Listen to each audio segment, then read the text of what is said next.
হুজুরে পাক সাল্লাল্লাহু আলাইহি ওয়াসাল্লাম বর্ণনা করেছেন, তোমরা হজের সাথে উমরাও পালন করো, কারণ যারা উমরা আদায় করবে দারিদ্র এবং পাপাচারী থেকে ইহা মুক্ত করবে। এবং উমরা আদায় করলে যেভাবে জাতা লৌহ এবং স্বর্ণের ময়লা দূর করে দেয়, উমরা আদায়কারী এরকমের গুনাহ থেকে মুক্ত হয়ে যায়। আর পবিত্র হজের প্রাপ্য হলো একমাত্র জান্নাতুল ফেরদাউস। তিরমিজি।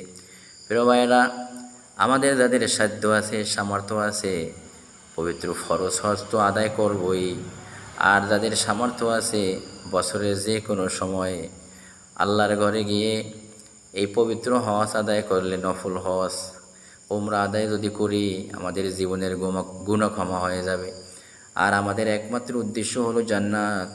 যদি আমাদের জীবনের গুনাহ ক্ষমা হয়ে যায়, আমাদের জন্য জান্নাত জরুয়াত হয়ে যাবে। এজন্য সকলে জান্নাতের আশা যেভাবে করি, জান্নাতের কাজও আমাদের সকলের করা দরকার।